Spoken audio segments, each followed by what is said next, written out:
everyone, welcome to my channel. I'm Stephanie. This is the weekly wrap up for week 32, August the 4th through August the 10th.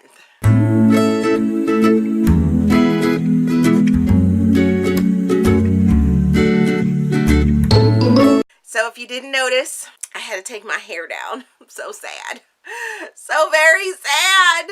Very, very sad. And if you've ever wanted to know what my natural hair looks like, this is what my natural hair looks like. And me trying to do like twist or whatever, because I'm jobless and I don't have the cash right now to go and get it done professionally. So it looks all kinds of crazy. So please forgive me right now if I look all kind of crazy with my hair. Doing like a circa color purple thing going on right now. But it's all good. It's all good.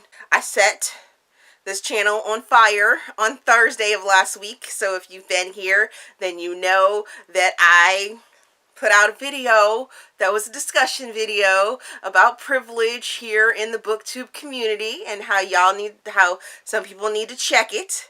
Not y'all, because y'all my viewers, and I have to give y'all a big, huge, humongous shout out.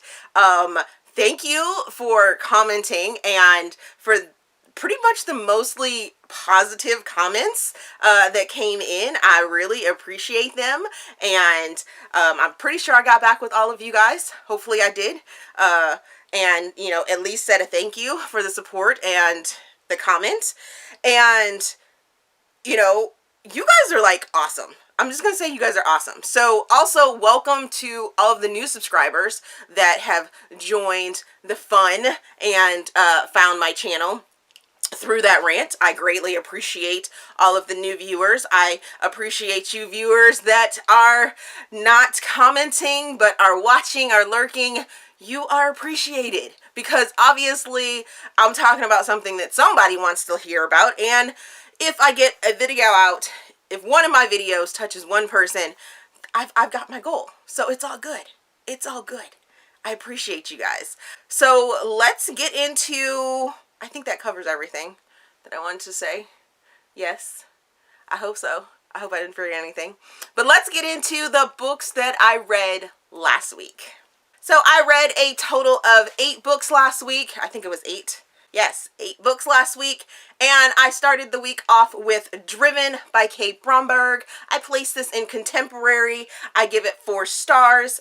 Woo, I gave it 4 Steam fans, and I listened to it as an audiobook. This is an Apolycon 20 in 20 challenge author, so ding! I'm pretty sure I've already read a Bromberg book to complete this challenge for her, but still, it's another Apolycon. She will be there. So yes, so this book is the first book in the Driven series, and I had been holding off on reading this, but then I finally did it, and I did it because last month was sports romance, and this is about a car driver or a race car driver. Gosh, let me get that out.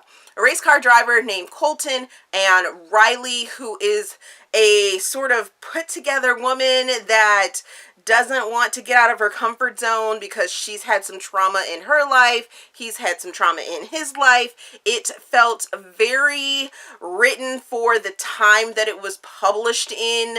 Written right around the time of 50 Shades of Grey and Twilight and all of those other wonderful books that I enjoy, but you can definitely feel it, that tortured soul of a guy that has these deep dark secrets, and it dabbles a little bit into BDSM, just a little, very tiny bit. He comes off as pretty much a douche for most of the book, and even though there are other books in the series, I will be getting to them whenever, but at this point I just need to take a break on the series. It's not something that I'm just like, I gotta have it. The next book that I read was Skirt Steak, which is Grade A Beefcakes book number 5 by Vanessa Vale. I place this in Erotic Menage. I give it 3.5 stars. I give it 4 Steam fans. I listened to it on audiobook. And this book follows the sister of the Duke family, who are the boys in the Beefcake series, and now their sister Julia gets her story and how she wants to be with two guys, and how one of the guys has a tragic past. He was accused of some things, and, you know, he doesn't feel worthy enough of her, but she ends up mistaking them as the strippers for her sister's bachelorette party, but they actually work in town. And yeah, it was quick, it was fun, it was sexy. It gave me what it was supposed to. The next book that I finished reading was Things You Save in a Fire by Katherine Center. I place this in women's fiction. I give it 4.5 stars. I give it 2 Steam fans. I read it as an ARC through NetGalley, and I also read it for Reviewathon and Romanceopoly for the Fire Station space. And let me tell you guys, I did not go into this book thinking I am going to be reading about a firefighter. I figured it was something about some fire that happened in a house and, you know, the trauma that goes along with a fire type thing. Nope, nope, nope, nope, nope. So it opens with the author's notes or acknowledgments or what have you, and this author did her research. I am so proud of her. I love a book that does research, and it shows. Firefighting is a male-dominant career. It really is. And if you are a first responder in any sort, fire, emergency, law enforcement, things like that, you know that those 3 things are very male-dominated. They have been and probably will always be, but they are changing. Hallelujah to that. They are changing. But there is this sort of misogynistic thinking that goes along with those careers. And in this book, our main female character, Cassie, she is down in Austin. I believe that's what it was. Yes, in Austin, getting an award for her heroism in due to a call where she was the smallest person to go in and be that rescuer, and she's getting honored. Well, something ends up happening, and she has to come face to face with one of her past demons, and things go awry from there. There is also an aspect of a family connection, because her mother ends up calling her and asking her to come live with her because she has some medical issues. There is that aspect. This is why I didn't strictly place it into a romance category for contemporary, because I think the story is more about how Cassie deals with being in this male-dominated career, as well as the things that she has to go through and sort of deal with when it comes to her family life and dealing with her mother. And it was an amazing story. There is a romantic aspect of it, and his name is Owen. He is also a firefighter, and let me just tell you, this story gave me Station 19 vibes all the way through. Oh my god, oh my god, oh my god. Such firefighter goodness. So much. I was so here for it. It is very technically sound. I don't think I went over that. But besides the fact that she did a whole bunch of research into the whole male-dominated field, her husband gave her a lot of stories from his work environment, and I think they're intertwined into this. So some of the things that happen in this story have actually happened, and I know for a fact, being that I have a past law enforcement career and experience, that some of the things that happen in the book do actually happen in real life, and they're not far-fetched, they're not over the top, they're not just for shock value. Things like that really do happen, and I really, really enjoyed this story. The one thing that kind of knocked it down for me is that we didn't get to see what that past conflict was until almost the end, and I was kind of like chomping at the bit to know exactly what it was. It gave hints to it, and I sort of knew where it was going, but I wanted it a little more. Be advised, there are trigger warnings for grief, for medical issues, for drug use as well.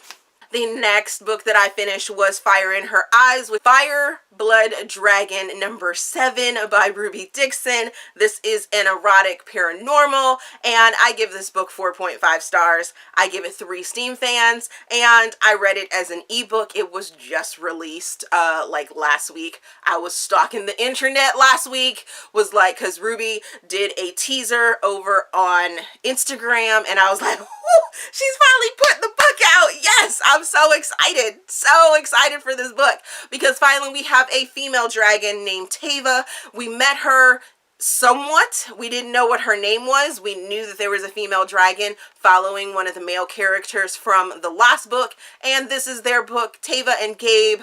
Gabe is sort of this silver fox of a guy in dystopian South region, so Shreveport, Louisiana, Texas area, and he has been getting followed by this red dragon for I don't know how long, and he figures out, because of the other books and other situations, that she is following him. So this is sort of all kinds of hot.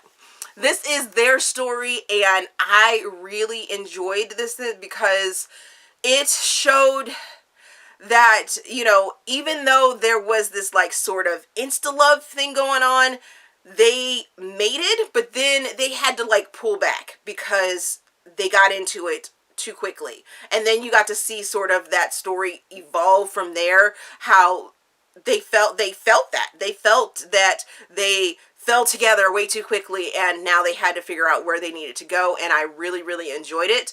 I did enjoy the fact that Ruby put a author's note at the end of the story saying how the two of the characters gave her so many fits, and that's why there was such a big gap in between this book and the last book, and I can foresee there being even more gaps. Ruby is going back to the Ice Planet and Ice Home series to write more books in that one.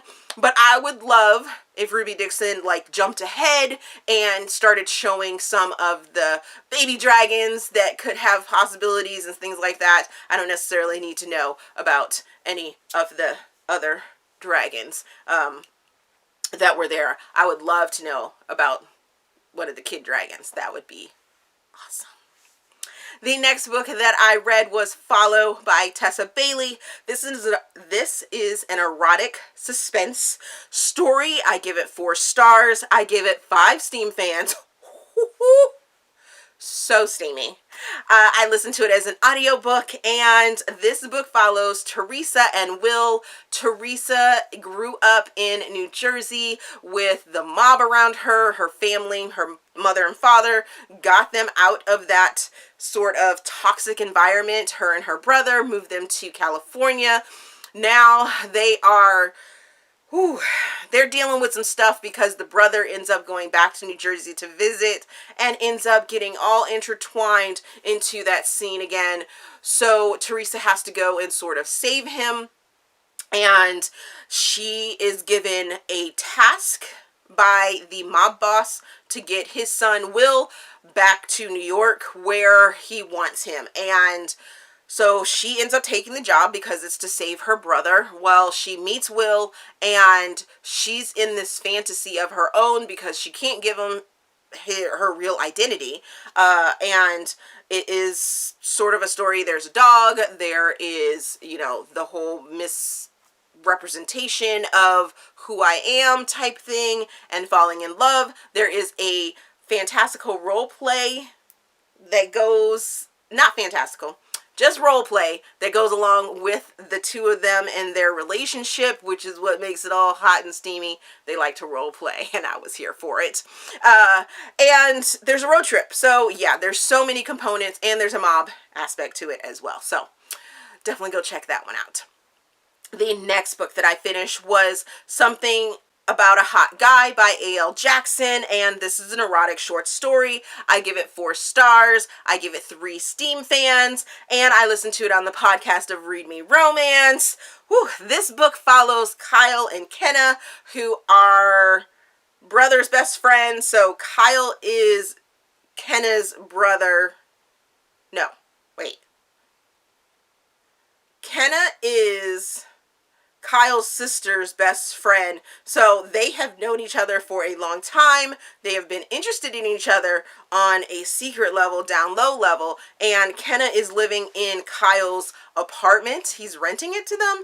Well, he decides to come back home and they explore what's going on between the two of them, because he's like, I've wanted you. She's like, I'm super shy and clumsy around you and I don't know what to do with myself. But you know, it gets a little steamy in episode 2. We're down to getting 2 episodes a week from the podcast now. It's like Monday and Fridays, and then the book is split into 2 parts. So episode 2 is where the hotness comes in, just to give you guys that heads up.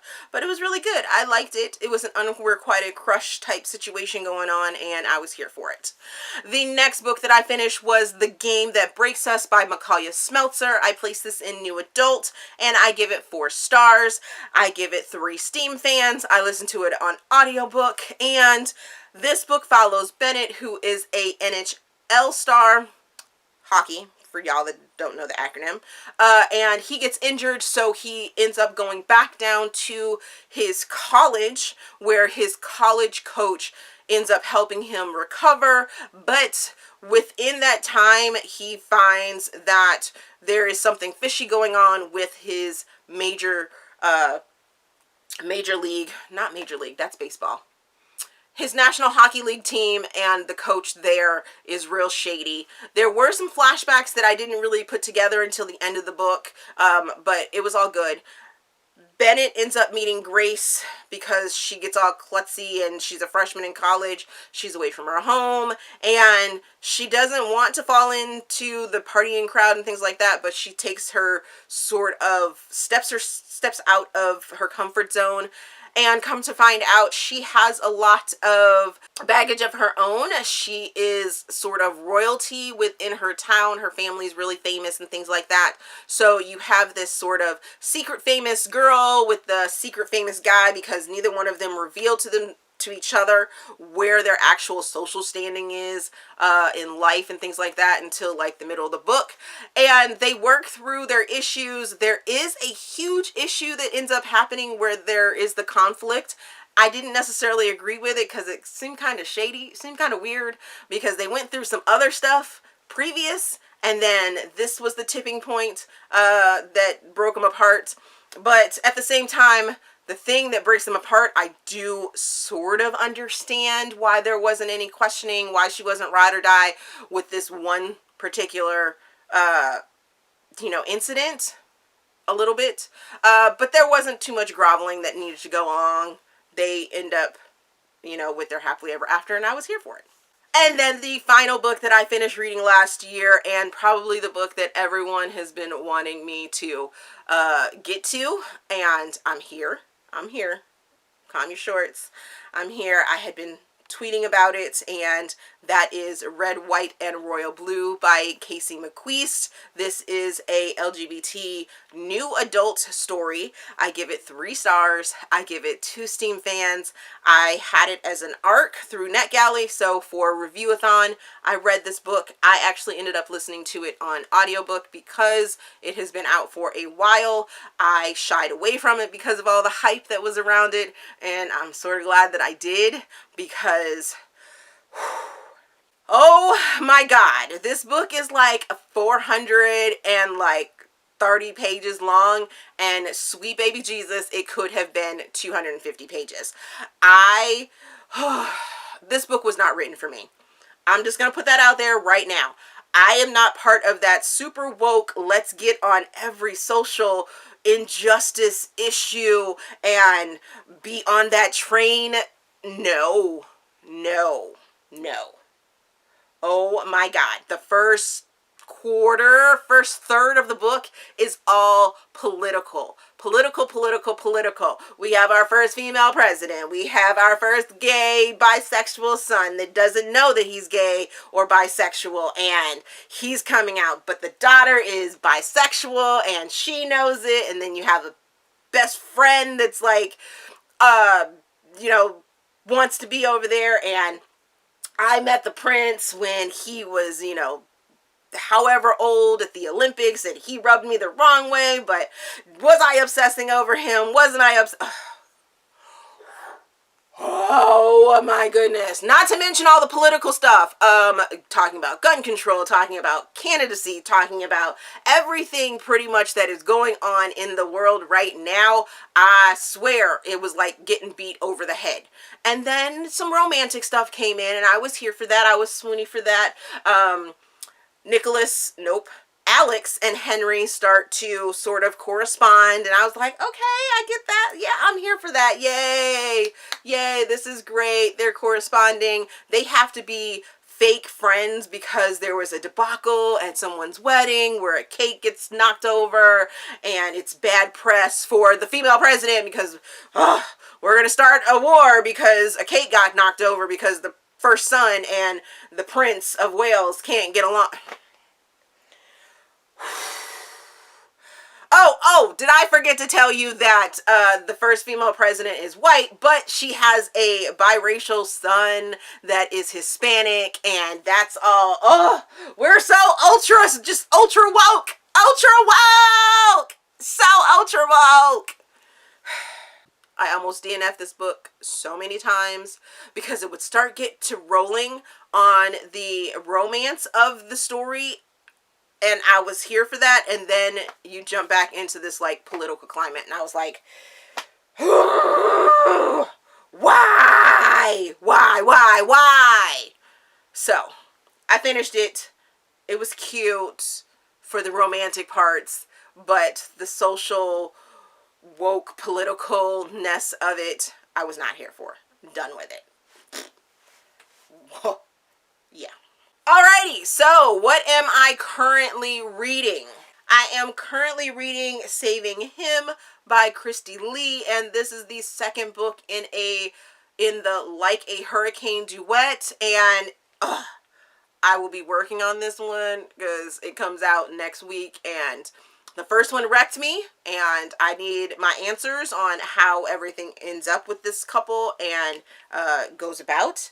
And I am also reading The Right Swipe by Alisha, and I have a feeling that this is going to be another book that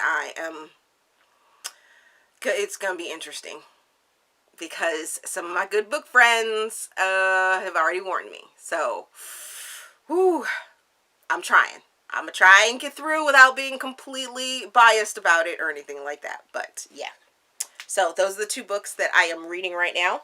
Have you read any of the books that I just named off? Let me know your thoughts on them. Let me know if you are interested in any of those books. As always, if you enjoyed this video, please give me a big thumbs up and subscribe to the channel. Also, there is a feedback form down in the description box so you guys can help me improve my channel. I hope you guys have been liking the new bolder thumbnails because I've been taking your advice and, trying to improve them. Thank you for that as well. I forgot to say that in the beginning of the video. That's one of the things that I did want to say. Was thank you for the suggestions and everything like that about the thumbnails. And yeah, so we will see you guys in the next video.